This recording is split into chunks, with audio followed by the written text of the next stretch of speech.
Hi friends, எல்லோரும் எப்படி இருக்கீங்க? இங்கே யூஏஇயில் குளிர் கொஞ்சம் கொஞ்சமாக குறைஞ்சிட்டே வருது. சீக்கிரமாகவே சம்மர் ஸ்டார்ட் ஆயிரும்னு நினைக்கிறேன். என்னோடய லாஸ்ட் விலாகில் வந்து நான் புதுசாக குக்கிங் ரேஞ்ச் வாங்கியிருந்தேன்னு சொல்லியிருந்தேன்ல, ஸோ இதுதான் அது. இனிமேல் என்னோடய விலாக் எல்லாத்துலேயுமே வந்து இதில் தான் நான் சமைக்க போகிறேன். இன்றைக்கி காலைல எம்டி ஸ்டொமக்கில் குடிக்கிறதுக்கு ஒரு ட்ரிங்க் தான் ரெடி பண்ண போகிறேன். இன்றைக்கி வந்து ஃப்ரூட்ஸ் எல்லாம் ஃபினிஷ் ஆகிடுச்சு. ஸோ வந்து ஹெல்த்தியாக தான் ட்ரிங்க் ரெடி பண்ணலான்னு சொல்லிட்டு ஒரு ட்ரிங்க் ரெடி பண்ணுறேன். அது எப்படி பண்ணணும்னு சொல்கிறேன். ஒரு பாத்திரத்தில் தேவையான அளவு தண்ணி எடுத்திருக்கேன். அதில் ஃபஸ்ட்டு வந்து நான் வெந்தயம் ஆட் பண்ணியிருந்தேன். இப்போ வந்து ஜீரகம் சேர்க்குறேன். அதுக்கப்புறமா வந்து கொஞ்சம் பெருஞ்சீரகம் சேர்க்க போகிறேன். இதெல்லாமே வந்து கொஞ்சம் கொஞ்சம் எல்லாம் ஒரே அளவு சேர்க்குறேன். இது வந்து கருஞ்சீரகம், இதையும் சேர்த்தாச்சு. அதுக்கப்புறமா கடைசியாக பார்த்தீங்கன்னா ஓமம் சேர்க்க போகிறேன். இது எல்லாத்தையும் சேர்த்து நல்லா கொதிக்க வைக்க போகிறேன். ஒரு ஃபுல் பாத்திரம் அளவு தண்ணி எடுத்திங்கன்னா ஒரு 3/4 அளவு வர வரைக்கும் நல்லா கொதிக்க விட்டு நம்ம இறக்கி எடுத்து குடிக்கலாம். ஆற வச்சு குடிக்கலாம், சூடாகவும் குடிச்சிக்கலாம். நான் இந்த தண்ணியில் சேர்த்துருக்க எல்லாத்துலேயும் நிறைய ஹெல்த் பெனிஃபிட்ஸ் இருக்குது. ஸோ எம்டி ஸ்டொமக்கில் குடிக்கும்போது அவ்வளோ நல்லது உடம்புக்கு. இந்த தண்ணி வந்து குடிக்கும்போது கொஞ்சம் கசப்பாக தான் இருக்கும், ஆனால் நிறைய ஹெல்த் பெனிஃபிட்ஸ் இருக்குது. ஸோ எம்டி ஸ்டொமக்கில் நீங்களும் இந்த மாதிரி ட்ரை பண்ணி பாருங்கள். மஞ்சள் தான் ரெடி பண்ணிகிட்ருக்கேன். இது என் ஹஸ்பண்டுக்கு. மஞ்சள் பண்ணுறது ஒன்றுமே கிடையாது. பாலில் கொஞ்சமாக மஞ்சள், அதுக்கப்புறமா சீனி, அப்படி இல்லைன்னா வந்து ஏதாவது நாட்டு சக்கரை ஏதாவது போட்டு குடிச்சிக்கலாம். வேணுன்னா பெப்பர் கூட சேர்த்துக்கலாம். இன்றைக்கி காலைல பிரேக்ஃபாஸ்ட்டுக்கு வந்து இடியப்பம் தான் பண்ண போகிறேன். இடியப்பம் அது கூட வந்து முட்டை கறியும் பண்ண போகிறேன். ஸோ அதுக்கு தண்ணி சூடு பண்ணிகிட்ருக்கேன். இடியப்பம் பண்ணுறதுக்கு வந்து நல்லா கொதிக்க தண்ணி வச்சு அதை வந்து மாவில் மிக்ஸ் பண்ணணும். அப்போ தான் இடியப்பம் பர்ஃபெக்டாக வரும். இதுக்கு முன்னால் ஒரு விலாகில் வந்து இடியப்பம் பண்ணும்போது சொல்லியிருந்தேன், ஊர்லேருந்து கொண்டு வந்த மாவு இதான் லாஸ்ட்டு மாவு இடியப்பம் பண்ணுறதுன்னு சொல்லியிருந்தேன். ஸோ மாவு ஃபினிஷ் ஆகிடுச்சு. இது வந்து கடையிலேருந்து தான் வாங்கிட்டு வந்திருந்தேன். நான் வந்து டபுள் ஹாஸில் உள்ள இடியப்ப மாவு தான் வாங்கிட்டு வந்திருந்தேன். நான் பார்த்திங்கன்னா புட்டுக்கும் இதே மாவு தான் யூஸ் பண்ணுவேன். நான் வந்து புட்டுக்கு செப்பரேட்டாக வாங்க மாட்டேன். இந்த இடியப்ப மாவுன்னு வாங்கினோன்னா இதில் வந்து உரட்டி பட்டலாம், இடியப்பம் பண்ணலாம், அதுக்கப்புறமா வந்து புட்டு பண்ணலாம். எல்லாமே இதே மாவில் பண்ணிக்கலாம். நான் எப்போவுமே வந்து நிரபராவில் உள்ள இடியப்ப மாவு தான் வாங்குவேன். இன்றைக்கி வந்து டபுள் ஹாஸ் வாங்கிட்டு வந்திருந்தேன். நான் நினைக்கிறேன் அன்றைக்கி நான் மாவு வாங்க போகும்போது அது இல்லைன்னு நினைக்கிறேன். ஸோ டபுள் ஹாஸ் வாங்கிட்டு வந்திருந்தேன். ஆனால் பார்த்திங்கன்னா நான் இது இடியப்பம் செஞ்சு பார்த்தேன். எனக்கு என்னவோ டபுள் ஹாஸை விட நிரபரா நல்லாயிருக்கும்னு தோணுது. நெக்ஸ்ட் டைம் போகும்போது அந்த ப்ராடக்ட் தான் வாங்கணும்னு நினச்சி வச்சுருக்கேன். நான் இந்த தடவை வந்து 2 கிலோ மாவு வாங்கிட்டு வந்திருந்தேன். இது கொஞ்சம் நாளைக்கு போகும் ஆக்சுவலாக. ஸோ பார்ப்போம் எவ்வளோ நாளைக்கு இது போகுதுன்னு. எப்போவுமே வந்து பச்சரிசி மாவு வந்து அம்மா கையால் பண்ணி கொடுக்குற மாதிரி வராது. இனி இது பழகிக்க வேண்டியதான், வேறு என்ன பண்ணுறதுக்கு. நெக்ஸ்ட் டைம் ஊருக்கு போகும்போது தான் இனி அந்த மாவெல்லாம் அரைக்கி கொண்டு வர முடியும். இடியப்பம் பண்ணுறதும் உரட்டி பண்ணுறதும் ஒரே ப்ரொசீஜர் தான். ஆனால் வந்து உரட்டி பண்ணும்போது தேங்காய் வந்து மாவு கூட போட்டு மிக்ஸ் பண்ணி பண்ணுவோம். ஆனால் வந்து இடியப்பத்துக்கு தேங்காய் போடாமல் மிக்ஸ் பண்ணுவோம். இந்த ரெண்டுமே பண்ணுறதுக்கு தண்ணி கொஞ்சம் நல்லா கொதிக்க காய்ச்சி மிக்ஸ் பண்ண வேண்டியிருக்கும். அப்போ தான் பர்ஃபெக்டாக வரும். ஸோ வந்து மாவு எடுத்தாச்சு. இப்போ இதில் வந்து டேஸ்ட்டுக்கு ஏற்ற மாதிரி சால்ட் ஆட் பண்ணி அதை மிக்ஸ் பண்ணிட்டு அதுக்கப்புறமா தண்ணி ஆட் பண்ணிக்கலாம். பார்த்திங்கன்னா நான் வந்து ஊர்லேருந்து அரைக்கி கொண்டு வந்த மாவு இருக்குல்ல, அதில் வந்து இடியப்பம் பண்ணும்போது நல்லா ஃப்ளஃபியாக வர மாதிரி இருக்குது. சாஃப்டாக அப்படியே இருக்குது. எப்படி நம்ம பிழியிறோமோ அதே மாதிரி வருது. ஆனால் இந்த மாவில் நான் பண்ணும்போது என்ன டிஃப்ரென்ஸ்னு பார்த்திங்கன்னா, கொஞ்சம் எந்த அளவுக்கு மாவை நம்ம பிழியிறோமோ கொஞ்சம் மக்கி போன மாதிரி தான் இருக்குது இடியப்பம் பார்க்குறதுக்கு. ரொம்ப ஃப்ளஃபியாலாம் வர மாட்டேங்குது. இடியப்பமும் அது கூட வந்து ஸ்பைஸியாக வைக்கக்கூடிய முட்டை கறியும் வச்சோன்னா நல்ல செம காம்பினேஷனாக இருக்கும். எங்கள் வீட்டில் எல்லாருமே சாப்பிடுவாங்க. அது இடியப்பத்துக்கு வந்து தேங்காய் போட்டு பண்ணால் தான் நல்லாயிருக்கும். நான் எப்படி பண்ணுறேன்னு பார்த்தீங்கன்னா, தட்டிலே தேங்காய் வச்சுட்டு அதுக்கு மேலே புழிஞ்சிருவேன் இடியப்பத்தை. ஸோ வந்து இப்படி தான் நான் இடியப்பம் பண்ணிகிட்ருக்கேன் இப்போதைக்கு. முந்தி நான் சின்ன வயசில் இருக்கும்போது பார்த்தீங்கன்னா எங்கள் வீட்டில் எப்படி பண்ணுவாங்கன்னா, ஃபஸ்ட்டு இடியப்பத்தை பிழிஞ்சிட்டு அதுக்கப்புறமா அதுக்கு மேலே தேங்காய் வச்சுட்டு மறுபடியும் மேலே பிழிவாங்க. ஸோ வந்து தேங்காய் வந்து மிடில் இருக்கிற மாதிரி இருக்கும். இப்போ நான் அப்படிலாம் பண்ணுறது கிடையாது. தேங்காய் வந்து வச்சுட்டு அதுக்கு மேலே பிழிஞ்சிருவேன். எனக்கு இப்படி பண்ணுறது தான் ஈஸியாக இருக்கிற மாதிரி இருக்குது. ஸோ நான் இப்படி தான் பண்ணுவேன். இடியப்பு மாவு பார்த்திங்கன்னா பயங்கர சூடாக இருந்தது. ஸோ பிழிகிறது கொஞ்சம் கஷ்டமாக தான் இருந்துச்சு. ஏன்னு பார்த்தீங்கன்னா உள்ளே இருக்க சூடு மாவு வந்து இந்த கையில் பிடிச்சிருப்போம்ல, ஸோ பயங்கர சூடாக இருந்துச்சு. மாவு எப்போவுமே வந்து சூடாக இருக்கிற போதே இடியப்பு பிழிஞ்சிட்டோன்னா சூப்பராக இருக்கும். மாவு ஆறிடுச்சுன்னா கொஞ்சம் காஞ்சி போன மாதிரி இருக்கும் மாவு. இடியப்பம் பிழிகிறது கொஞ்சம் கஷ்டமாக இருக்கும். ஸோ பெட்டர் வந்து மாவு சூடாக இருக்கும் போதே பிழிஞ்சிடணும். இந்த மாதிரி பண்ணும்போது தான் இடியப்பம் நல்லா வரும். ஸோ அதுக்காக தான் சொல்கிறேன். நான் பார்த்திங்கன்னா மோஸ்ட்லி இடியப்பத்துக்கு கூட முட்டைக்கறி தான் வைப்பேன். அதுவும் நல்லா ஸ்பைஸியாக இருக்கும் முட்டைக்கறி. முட்டைக்கறியும் இடியப்பம் பார்த்திங்கன்னா நல்ல ஒரு காம்பினேஷன். சில டைம் பார்த்திங்கன்னா ஸ்டூ வைப்பேன் இடியப்பத்துக்கு கூட. என் பொண்ணுக்கு ரொம்ப பிடிக்கும் ஸ்டூ இருந்துச்சுன்னா. ஸோ அவளுக்காக மெயினாக ஸ்டூ வைக்கிறது. இன்றைக்கி நான் மண் சட்டியில் தான் முட்டைக்கறி வைக்க போகிறேன். மண் சட்டியில் எந்த குழம்பு பண்ணாலும் சூப்பராக தான் இருக்கும். ஸோ இன்றைக்கி நான் வந்து முட்டைக்கறி இதில் தான் பண்ண போகிறேன். இடியப்பம் பார்த்திங்கன்னா சீக்கிரமே வெந்துடும். ஏன்னு பார்த்திங்கன்னா நல்லா வறுத்த மாவில். ஸோ ரொம்ப நேரம் வேக வைக்கணும்னு கிடையாது, சீக்கிரமாகவே ரெடி ஆயிடும். ஆயிரும். முந்தியெல்லாம் சமைக்கும்போது வந்து சின்னதாக சூடு பட்டாலே ரொம்ப வலிக்கிற மாதிரி இருக்கும். ஆனால் இப்போ என்னவோ வந்து பழையிடுச்சுன்னு நினைக்கிறேன் சூடு வாங்கி வாங்கி.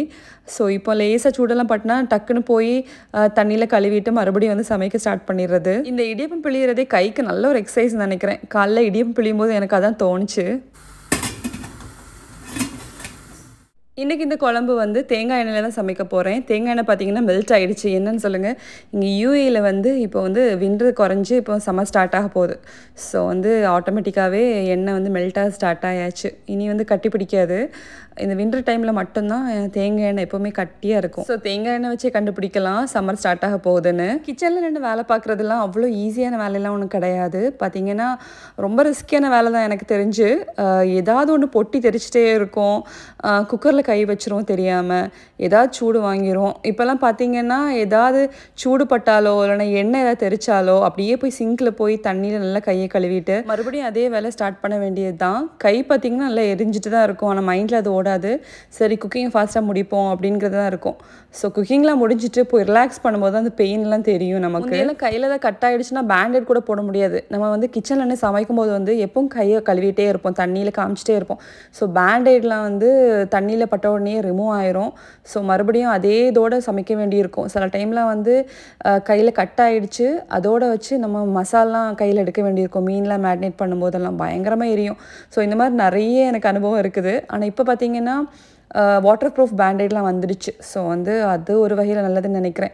இப்போ நான் அதை வாங்கி வச்சுருக்கேன். அதனால் வந்து ஏதாவது அடியேதாவது பட்டடிச்சுன்னா அந்த வாட்டர் ப்ரூஃப் பேண்டேடை போட்டுட்டு தான் சமைக்கிறது. ஸோ வந்து அது ஒரு நல்ல விஷயம்னு நினைக்கிறேன். நான் இப்போ பண்ணக்கூடிய முட்டை குழம்பு பார்த்திங்கன்னா ரொம்ப குயிக்காக பண்ணிடலாம். ரொம்ப டேஸ்டியாக இருக்கும். ஜஸ்ட் எண்ணெய் ஊற்றி கடுகு வெந்தயம் போட்டு தாளிச்சிட்டு வெங்காயம் தக்காளி போட்டு நல்லா வதக்கிட்டு மிளகாய்த்தூள், மஞ்சள் தூள், மல்லித்தூள், கரம் மசாலா இதெல்லாம் போட்டுட்டு தண்ணி ஊற்றி நல்லா கொதிக்க விடணும். அதுக்கப்புறமா முட்டையை போட்டு மல்லி இலை இல்லைனா வந்து கருவேப்பிலை தான் போட்டு இறக்கணுன்னா சூப்பராக இருக்கும் இந்த குழம்பு. குயிக்காக பண்ணிடலாம். இந்த குழம்புல வந்து காஷ்மீரி சில்லி சேர்த்துருக்கேன். ஸோ அதனால் கொஞ்சம் எக்ஸ்ட்ராவே சேர்த்துருக்கேன். கலர் பார்த்திங்கன்னா அதனால தான் இந்த மாதிரி இருக்குது. ரொம்ப சூப்பராக இருக்கும். என் வீட்டில் எல்லாருக்குமே இந்த குழம்பு ரொம்ப பிடிக்கும். இந்த குழம்பு எப்போ பண்ணும்போது மசாலா போட்டு தண்ணி சேர்ப்பேன்ல, தண்ணி சேர்த்து நல்லா கொதிக்க வைப்பேன். ஒரு 5 to 6 minutes நல்லா கொதிக்க விட்டுருவேன். லாஸ்ட்டாக தான் முட்டை சேர்ப்பேன். ஸோ இப்போ கொதிக்கட்டும். அது நல்லா முட்டை குழம்புக்கு எப்போவுமே முட்டை சேர்க்கும்போது ஒரு நைஃப் வச்சு முட்டையை ஒரு ஸ்லிட்டாக போட்டு நம்ம சேர்த்தோன்னா மசாலா உள்ளே நல்லா இறங்கும். ஸோ அதுக்காக தான் அந்த மாதிரி பண்ணுறேன். மோஸ்ட்லி நிறைய பேர் இந்த மாதிரி தான் பண்ணுவாங்க, தெரியாதவங்களுக்காக சொல்கிறேன். பிஃபோர் டே வந்து ஆப்பமும் ஸ்டூவும் பண்ணியிருந்தேன். கொஞ்சம் ஸ்டூ வந்து என் பொண்ணுக்காக எடுத்து வச்சுருந்தேன். அவளுக்கு ரொம்ப பிடிக்கும். ஸோ இடியப்பத்து கூட கொடுக்கலான்னு தான் எடுத்து வச்சுருக்கேன். அவளுக்கு எது வேணுமோ முட்டைக்கறின்னா முட்டைக்கறி கொடுப்பேன், ஸ்டூனா ஸ்டூ. ஸோ அவள்கிட்ட கேட்டுட்டு கொடுக்கலான்னு எடுத்து வச்சுருக்கேன். மணக்க எம்மியான முட்டை குழம்பு ரெடியாக ஆகிடுச்சு. இடியப்பமும் சூப்பராக ரெடியாக ஆயாச்சு. நீ சர்வ் பண்ண வேண்டியதுதான். காலையில் பார்த்திங்கன்னா மனசுக்கு பிடிச்ச மாதிரி திருப்தியாக நம்ம வந்து பிரேக்ஃபாஸ்ட் பண்ணி சாப்பிடும்போது வந்து அன்றைக்குள்ள டே ஃபுல்லாக நல்லா இருக்கிற மாதிரி இருக்கும். இப்போல்லாம் பார்த்திங்கன்னா ஹெல்த்தியாக சாப்பிடணும்னு சொல்லி நம்மளுக்கு பிடிச்ச மாதிரி எதுவுமே சாப்பிட்றது கிடையாது. முந்தையெல்லாம் பார்த்திங்கன்னா நம்ம வீட்டில் நார்மலாக பிரேக்ஃபாஸ்ட் பார்த்திங்கன்னா இந்த மாதிரியான ஃபுட்ஸ் தான் இருக்கும்.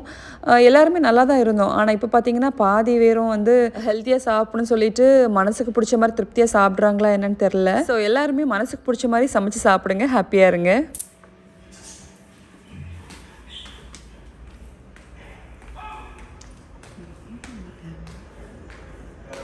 Mashi. Hello, Mashi.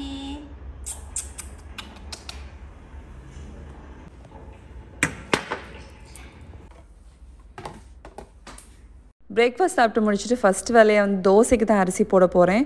பார்த்திங்கன்னா எப்போவுமே இந்த தோசை மாவுக்கு அரிசி போடுறத மறந்து போயிடும்.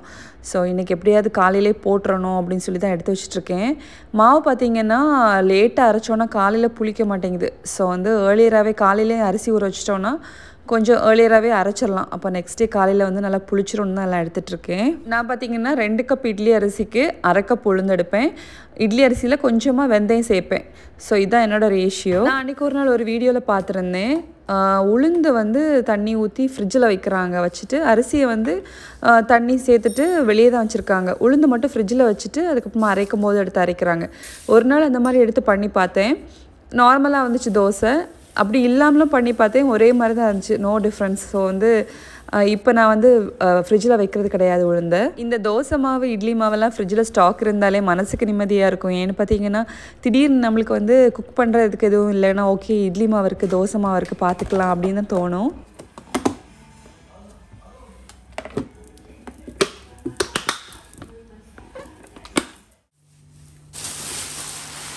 தலபாத்லேருந்து கொஞ்சம் திங்ஸ்லாம் ஆர்டர் பண்ணியிருந்தோம். என்னெல்லாம் இருக்குன்னு பார்க்கலாம். பார்த்தீங்கன்னா வெள்ளரிக்காய், நான் கொஞ்சம் ஆரஞ்சு கலரில் இருந்துச்சு இந்த வெள்ளரிக்காய். அதுக்கப்புறமா வந்து பீன்ஸு பார்த்தீங்கன்னா எல்லாம் நல்லா இருந்துச்சு, ஃப்ரெஷ்ஷாட்ட இருந்துச்சு. சிப்லாக் பேக்கில் போட்டு அழகாக கொடுத்துருக்காங்க. இதுதான் ஃபஸ்ட் டைம் தலபாத்தில் ஆர்டர் பண்ணுறது. அதுக்கப்புறமா வெங்காயம், பெரிய ஆனியன், இது வந்து 2 கிலோ ஆர்டர் பண்ணியிருந்தோம். ஆக்சுவலாக பார்த்தீங்கன்னா என் ஹஸ்பண்ட் கிட்ட நான் சொல்லிடுவேன் என்னென்ன வேணும்னு சொல்லிட்டு. அவங்க தான் எப்போவுமே வந்து ஆன்லைனில் எல்லாமே ஆர்டர் பண்ணுவாங்க. எப்போவுமே நாங்கள் நூனில் தான் ஆர்டர் பண்ணுவோமா, இதான் ஃபஸ்ட் டைம் தலபாத்தில் ஆர்டர் பண்ணுறது. அதான் எப்படி இருக்குன்னு பார்த்துட்ருக்கேன். ஆனால் இங்கே வந்து வெஜிடபிள்ஸ்லாம் ரொம்ப ஃப்ரெஷ்ஷாக இருந்த மாதிரி இருந்துச்சு. இது வந்து பீட்ரூட்டு, அதுக்கப்புறமா வந்து வெண்டைக்காலாம் பார்த்திங்கன்னா நம்ம வந்து சூப்பர் மார்க்கெட்டில் போய் வாங்குறத விட இது ரொம்ப ஃப்ரெஷ்ஷாக இருந்த மாதிரி இருந்துச்சு. அதுக்கப்புறமா கேரட்டு. இன்றைக்கி பார்த்திங்கன்னா லஞ்சுக்கு என்ன ப்ரிப்பேர் பண்ணலான்னு யோசிச்சுட்டு இருந்தேன். சரி இன்றைக்கி வந்து பிள்ளைங்க ஹஸ்பண்ட்லாம் வீட்டில் இருக்கிறனால சரி பிரியாணி பண்ணலாம். சிக்கன் வந்து வாங்கலான்னு வெளியே போய் தான் வாங்கணும். சரி ஆன்லைன்லேயே ஆர்டர் பண்ணலான்னா சிக்கன் ஆர்டர் பண்ணியிருந்தோம். அது கூடவே இந்த வெஜிடபிள்ஸ் இதெல்லாம் ஆர்டர் பண்ணியிருந்தோம். ஆக்சுவலாக தயிரும் வந்து இதுலேயே ஆர்டர் பண்ணிட்டாங்க. நாங்கள் மோஸ்ட்லி வந்து எங்கள் பில்டிங்கில் கீழே இருக்கக்கூடிய க்ரோசரி ஷாப்லேருந்து தயிர் சொல்லும். ஆனால் இந்த வாட்டி வந்து இங்கேயே ஆர்டர் பண்ணிட்டாங்க. நுட்டெல்லாம் ஆர்டர் பண்ணியிருந்தாங்க. நுட்டெல்லாம் பார்த்திங்கன்னா இப்போ ஈது வருதில்ல, ஸோ அதுக்கேற்ற மாதிரி டிசைன்லாம் போட்டு வச்சுருக்காங்க நுட்டெல்லா பாட்டிலில். ஆக்சுவலாக தயிர் ஆர்டர் பண்ணியிருந்தோன்னு சொன்னோம்ல, அதை தான் இந்த மாதிரி ஒரு அழகான ஒரு பேக்கேஜில் வந்திருக்குது. தயிர் சில்லுன்னு இருக்கணுங்கிறதுக்காக இந்த மாதிரி ஒரு பேக் பண்ணி அனுப்பியிருக்காங்க. அதுக்கப்புறமா சிக்கன் ஆர்டர் பண்ணியிருந்தேன்னு சொல்லியிருந்தேன்ல, பாருங்கள் இந்த மாதிரி ஒரு பேக்கேஜில் தான் வரும். நூனில் ஆர்டர் பண்ணும்போதும் ஐஸ் எல்லாம் உள்ளே வச்சு அழகாக பேக் பண்ணி அனுப்பியிருப்பாங்க. நம்ம வந்து நூன்லலாம் பார்த்திங்கன்னா ஆர்டர் பண்ணோன்னா 5 மினிட்ஸ் 10 மினிட்ஸ்லேயே வந்து டெலிவரி பண்ணிடுவாங்க திங்ஸ் எல்லாமே. ஆனால் தலபாத்தில் ஆர்டர் பண்ணியிருந்தப்போ ரொம்ப லேட் ஆச்சு வரதுக்கு. ஒரு ½ அன் ஹவருக்கு மேலே, ஒரு 45 மினிட்ஸ் பக்கத்தில் ஆகிடுச்சு திங்ஸ் டெலிவரி பண்ணும்போது. ஆனால் எனக்கு என்னவோ இங்கே தலபாத்தில் வந்து வெஜிடபிள்ஸ்லாம் நல்லா ஃப்ரெஷ்ஷாக இருந்த மாதிரி இருந்துச்சு. ஆன்லைனில் ஹோல் சிக்கன் சொல்லி பார்க்கும்போது அதுவும் ஹோல் சிக்கன் வந்து கட் பண்ணி வச்சுருப்பாங்க. அது வந்து இந்த அலோயின்கிற கம்பெனி இதில் தான் வரும். நான் இதுக்கு முன்னால் சொல்லியிருந்தேன்ல சிக்கன் வந்து அலைன் வாங்குவோன்னு சொல்லிட்டு. சூப்பர் மார்க்கெட்டில் போனால் அலைன் சிக்கன் இருக்கும். ஆனால் ஆன்லைனில் பார்த்தீங்கன்னா அலைன் சிக்கன் இருக்காது. அது வந்து ஃபுல் சிக்கன் வந்து அழகாக வெட்டி வரணும்னா இப்போ சொன்னேன்ல இந்த கம்பெனி அலோயம்ங்கிற ஒரு கம்பெனி, இந்த சிக்கன் மட்டும்தான் கட் பண்ணி அழகாக வச்சுருப்பாங்க. ஸோ ஓவராலாக பார்த்தீங்கன்னா தலபாத்தில் ஆர்டர் பண்ணியிருந்தது எனக்கு ரொம்ப திருப்தியாக தான் இருந்துச்சு.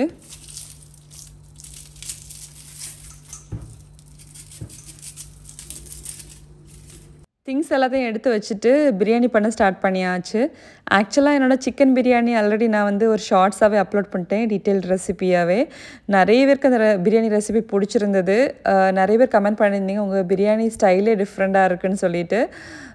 நான் எப்போவுமே இப்படி தான் பண்ணுவேன். எங்கள் எல்லாருக்குமே இந்த மாதிரி பிரியாணி பண்ணால் தான் பிடிக்கும். என் பசங்க மட்டும் அப்பப்போ தம் பிரியாணி பண்ணி கேட்பாங்க. ஆனால் ஆக்சுவலாக தம் பிரியாணி பண்ணால் எனக்கும் என் ஹஸ்பண்டுக்கும் அது பிடிக்காது. இந்த மாதிரி ஸ்பைஸியாக பிரியாணி பண்ணும்போது தான் பிடிக்கும். அப்போது சில டைம் பார்த்தீங்கன்னா என் குழந்தைங்களுக்கு மட்டும் செப்பரேட்டாக தம் பிரியாணி எப்போவாச்சும் பண்ணி கொடுப்பேன். ஆக்சுவலாக வந்து பிரியாணி ரெசிபி ஒரு ஷார்ட்ஸில் ஷேர் பண்ணியிருந்தேன்ல, அதில் வந்து இந்த நெய் ஆட் பண்ணுறது சொல்ல மறந்துட்டேன். பிரியாணிக்கு மஸ்ட்டு வந்து நெய் ஆட் பண்ணணும். அப்போ தான் நல்ல ஒரு ஃப்ளேவர் கிடைக்கும். ஸோ அது ஒன்றே நான் மிஸ் பண்ணிட்டேன். அப்புறம் தான் நோட்டீஸ் பண்ணேன், ஐயோ இது சொல்லலேன்னு. ஸோ நெக்ஸ்ட் டைம் எப்போ அது பிரியாணி பண்ணும்போது அதை ஷேர் பண்ண நினச்சேன். ஸோ அதுக்காக தான் இப்போ சொன்னேன். நான் எப்போவுமே பிரியாணி பண்ணும்போது ஷான் பிரியாணி மசாலாவில் தான் பிரியாணி சமைப்பேன். எனக்கு என்னவோ இந்த மசாலாவில் வந்து பிரியாணி பண்ணும்போது ஃப்ளேவர் அவ்வளோ சூப்பராக இருக்கிற மாதிரி ஃபீல் ஆகுது.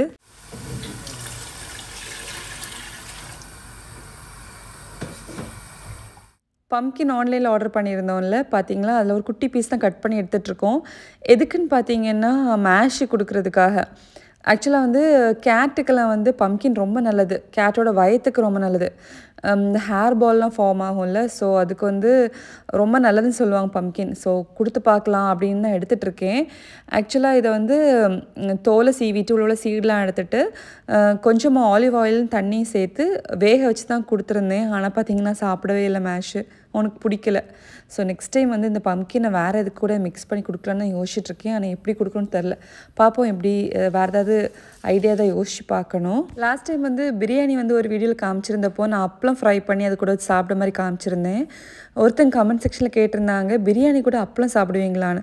ஸோ எங்கள் ஊர்லலாம் வந்து நாங்கள் பிரியாணி பண்ணோன்னா கண்டிப்பாக அப்பளம் இருக்கும். அப்பளம் வச்சு தான் சாப்பிடுவோம். ரொம்ப பிடிக்கும் அப்பளம் பிரியாணியும் சேர்த்து சாப்பிடும்போது. இங்கே பாருங்கள், மணக்க எம்மையான பிரியாணி ரெடி ஆகிடுச்சு. இன்றைக்கி எங்களுக்கு லஞ்சுக்கு இது தான். செம்மையாக என்ஜாய் பண்ணி சாப்பிட்டோம். என்னைக்காவது பிரியாணி நம்ம வைக்கும்போது ரொம்ப ஸ்பெஷலாக தான் இருக்கும். பிரியாணி கூட ஆனியன் ரைத்தா, அப்புறம் பாயில்டு எக்கு, அப்பளம் இதெல்லாம் தான் வச்சு சாப்பிட்ருந்தோம்.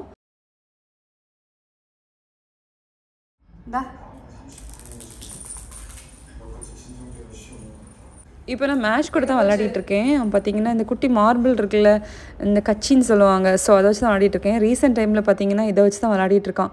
அதோட சவுண்டு கேட்டாலே வீட்டில் எங்கே இருந்தாலும் ஓடி வந்துடுவான். ஸோ அதை நம்ம தூக்கி போட்டோன்னா அவனும் அழகாக கிக் பண்ணி விடுவான். நீங்கள் மேஷ் விளையாடுறத பார்க்கணுமே சூப்பராக இருக்கும். நம்ம எவ்வளோ தூரத்துலேருந்து இந்த இதை தூக்கி போட்டாலும் கரெக்டாக கை வச்சு அப்படியே அழகாக விளையாடுவான். காலையில் வந்து தோசை மாவு அரைக்கிறதுக்காக அரிசி ஊற வச்சுருந்தேன்ல, அதை வந்து அரைச்சிட்டேன். ஆக்சுவலாக நான் வந்து மிக்ஸி ஜாரில் தான் அரைப்பேன். ஸோ அதை அரைச்சி எடுத்து வச்சாச்சு. ஆக்சுவலாக vlog எடுக்க மறந்துட்டேன். நெக்ஸ்ட் டைம் வந்து நான் தோசைக்கு மாவு அரைக்கும் போது கண்டிப்பாக ஒரு vlog எடுத்து அப்லோட் பண்ணுறேன். என்கிட்ட இருக்கக்கூடிய இந்த பிளாஸ்டிக் டப்பா பாருங்கள், இதில் பருப்பு போட்டு வச்சுருக்கேன். இன்னொரு டப்பாவில் வந்து உளுந்து போட்டு வச்சுருக்கேன். ரெண்டுமே மூடியை வந்து மாற்றி மாற்றி மூடி வச்சுருக்கேன். இது ரொம்ப நாளாகவே என்கிட்ட இப்படி தான் இருக்குது. ஆனால் மூடியை வந்து கரெக்டாக மாற்றி வைக்கிற பிளான்லேயே இல்லைன்னா ஆக்சுவலாக எப்போ எடுத்தாலும் யோசிப்பேன், சரி அப்படியே இருக்கட்டும்னு சொல்லி விட்டாச்சு. இப்போ நான் சாம்பார் தான் பண்ண போகிறேன். சாம்பார் எப்போவுமே நான் அந்த சிறு பருப்பு இருக்குல்ல அதில் தான் பண்ணுவேன். பருப்பெல்லாம் ஃபினிஷ் ஆகிடுச்சு. ஸோ அதான் தட்டி வச்சுட்டு இருந்தேன். பார்த்திங்கன்னா நாளைக்கு வந்து காலைல ஸ்கூல் இருக்குல்ல, ஸோ எனக்கு சாம்பார் தேவைப்படும். நைட்டே பண்ணி வச்சிடலான்னு தான் செஞ்சிட்ருக்கேன். எப்போவுமே நான் சாம்பார் பண்ணும்போது எனக்கு ஒரு விஷயம் ஞாபகம் வரும். எங்கள் அப்பா பார்த்திங்கன்னா எப்போவாச்சும் சாம்பார் பண்ணுவாங்க. எப்போவும் இல்லை, எப்போவாச்சும் பண்ணும்போது அவ்வளோ டேஸ்ட்டாக இருக்கும். பார்த்திங்கன்னா தேங்காய் இருக்குல்ல, அதை வந்து வறுத்து அரைச்சி சூப்பராக பண்ணுவாங்க சாம்பார். அது எப்படி பண்ணுவாங்கன்னு தெரில. எங்கள் அப்பா பார்த்திங்கன்னா ரொம்ப சூப்பராக சமைப்பாங்க. பீஃப் கறியெல்லாம் அவ்வளோ சூப்பராக இருக்கும். இது வரைக்கும் நான் எங்கேயுமே அந்த மாதிரி ஒரு பீஃப் குழம்பெல்லாம் வந்து டேஸ்ட் பண்ணதே கிடையாது. ஆக்சுவலாக அதோட ரெசிபி நான் வாங்கி எழுதி வச்சிட்டேன். ஸோ நான் எப்போவுமே எங்கள் அப்பா எப்படி பண்ணுவாங்களோ அந்த மாதிரி தான் நான் பீஃப் குழம்பு பண்ணுவேன். ஆனால் இந்த சாம்பார் ரெசிபியை மட்டும்தான் நான் மிஸ் பண்ணிட்டேன். இனி ஒன்றுமே பண்ண முடியாது. எங்கள் அப்பா எங்கள் கூட இல்லை. ஸோ வந்து அந்த ரெசிபி என்னால் இனி நினச்சாலும் வாங்க முடியாது. அதனால நான் எப்போ சாம்பார் பண்ணும்போது யோசிப்பேன், சரி அந்த ரெசிபி மிஸ் பண்ணிட்டோமே, அழகாக கேட்டு வாங்கியிருந்துருக்கலாம் அப்படி தான் யோசிப்பேன்.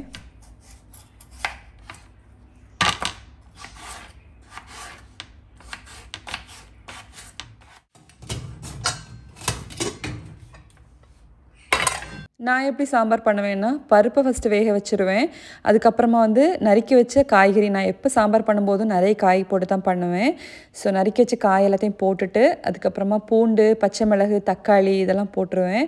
அதுக்கப்புறமா ஜீரகம், மஞ்சள் தூள், சாம்பார் மசாலா, அதுக்கப்புறமா உப்பு இதெல்லாம் சேர்த்துட்டு புளி கரைச்சி சேர்த்துட்டு கொத்தமல்லி இலை இதெல்லாம் போட்டுட்டு ஒரு 4 விசில் வச்சு எடுப்பேன். என்னோடய லாஸ்ட் vlog பார்த்தீங்கன்னா நிறைய சப்போர்ட் தந்திருக்கீங்க. அவ்வளோ பேர் எனக்கு கமெண்ட் பண்ணியிருந்தீங்க. எல்லாத்தையும் ரீட் பண்ணி எனக்கு அவ்வளோ ஹாப்பியாக இருந்துச்சு. மோஸ்ட்லி நான் எல்லாத்துக்கும் ரிப்ளை பண்ணிட்டேன்னு நினைக்கிறேன். உங்கள் ஒவ்வொருத்தரோட மெசேஜ் பார்க்கும்போது எனக்கு அவ்வளோ சந்தோஷமாக இருக்குது. ஸோ இதே சப்போர்ட் எனக்கு தந்துகிட்டே இருங்க. நிறைய பேர் என்கிட்ட கேட்கக்கூடிய ஒரு விஷயம் என்னென்னா, நான் பேசுகிறது வந்து மலையாளம் கலந்துருக்க மாதிரி இருக்குன்னு கேட்குறீங்க. நான் வந்து மலையாளி கிடையாது, தமிழ்நாடு பொண்ணு தான். ஆக்சுவலாக வந்து என் ஊர் வந்து நாகர்கோவில். மேபி வந்து கேரளாவோட பார்டரில் இருக்கிறதுனால நான் பேசுகிறது வந்து மலையாளம் கலந்துருக்க மாதிரி இருக்கும். எனக்கு தெரில. நான் எங்கள் ஊர் சைட்லலாம் நாங்கள் இப்படி தான் பேசுவோம். எங்கள் தமிழ் இப்படி தான் இருக்கும். எல்லா காயையும் வெட்டி போட்டிருக்கேன். ஒரே ஒரு பம்கினை மட்டும் முழுசாக அப்படியே போட்டிருக்கேன். அது எப்படியோ கண்டுபிடிச்சிட்டேன். அப்புறமா அதையும் எடுத்து நறுக்கி போட்டேன். சாம்பார் வைக்கும்போது பருப்பை ஃபஸ்ட்டு வேக வைக்கிறோம்ல, அதுக்கப்புறமா அதுக்கு மேலே தான் நம்ம வெஜிடபிள்ஸ் மசாலா எல்லாமே போடுவோம்.